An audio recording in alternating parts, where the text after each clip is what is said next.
அனைவருக்கும் வணக்கம். ஒரு வேடிக்கையான விஷயங்க.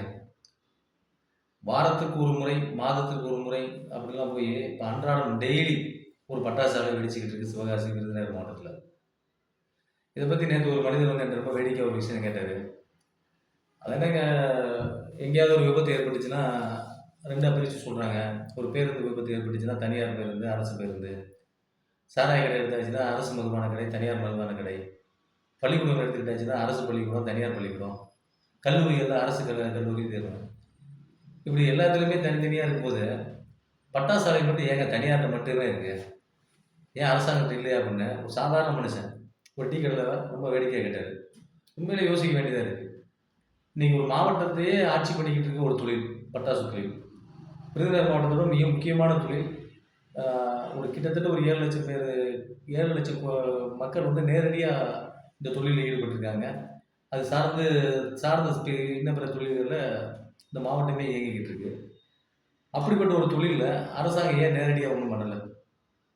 உதாரணத்துக்கு சொன்னீங்கன்னா, ஒரு விவசாயி பார்த்தீங்கன்னா, விவசாயியோட கொள்முதல் வந்து அரசு வந்து ஒரு குறைந்தபட்ச விலை நிர்ணயிச்சிருக்காங்க. அரசே கொள்முதல் பண்ணுது. ஒரு நெல்லா இருக்கட்டும், காய்கறிகளா இருக்கட்டும், உழவர் சந்தைகள் இருக்கு. அதுபோல வந்து அ வேளாண் துறையில வந்து நேரடி கொள்முதல் வந்து நிறைய நடக்குது. அதே மாரி அதோட குறைந்தபட்ச விலையை வந்து அரசாங்கமே நிர்ணயிக்குது. ஒரு அரிசினா இதுதான் ரேட்டு. கத்திரிக்காய் ரேட் இதுதான்.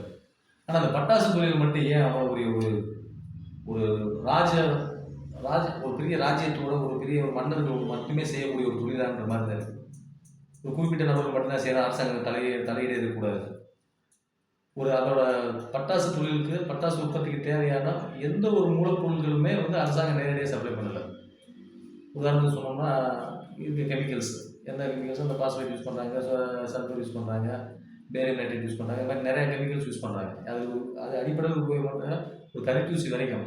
இதுல எந்த ஒரு கெமிக்கலுமே, எந்த ஒரு வேதிப்பொருளுமே அரசாங்கம் நேரடியா வந்து சப்ளை பண்ணல.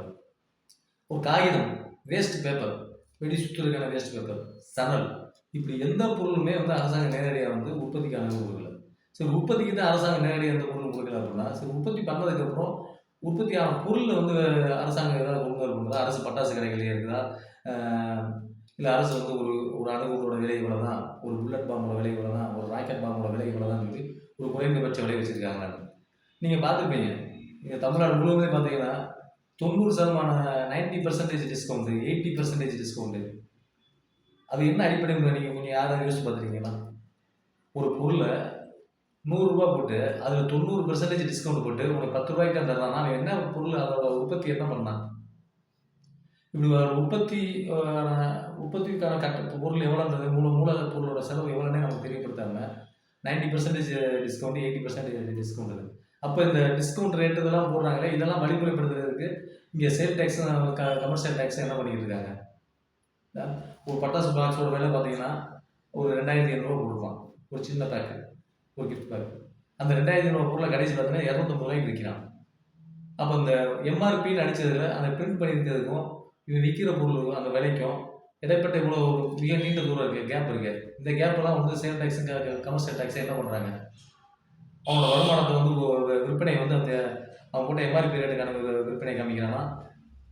இல்ல இவன் போட்டிருக்க பில் ரேட் காமிக்கிறானா? இப்படி ஒரு பட்டாசு தொழில் வந்து அரசாங்கம் எந்த விதத்திலும் நேரடியா தொடர்பே இல்லாம, இதே மாறா பார்த்தீங்கன்னா, அரசாங்கம் சில விஷயங்கள தலையிடுது. ஆய்வு, ஃபேக்டரி நிர்வாகத்துல ஆய்வு பண்றாங்க. அந்த ஆய்வுகள்லாம் முறைப்படி சரியா நடந்துருச்சுன்னா, இங்க அன்றாட விபத்துகள் நடக்காது. ஒரு கெமிக்கல் சப்ளை பண்றேன், இந்த ஃபேக்டரிக்கு இவ்வளவுதான் சப்ளை பண்றேன், இந்த ஜிஎஸ்டிக்கு, இந்த டின் நம்பர் உள்ள ஃபேக்டரிக்கு, ஒரு ரெஜிஸ்ட்ரேஷன் ஆர்சி உள்ள ஃபேக்டரிக்கு இவ்வளவுதான் கெமிக்கல் சப்ளை பண்ணணும், அவ்வளவுதான் சப்ளை பண்ணியிருக்கணும். ஆனா அங்க உற்பத்தி அதிகமா நடக்குது. விற்பனை அதிகமா நடக்குது. அப்ப இந்த இடத்துல எங்க பிரேக் விழுகுது?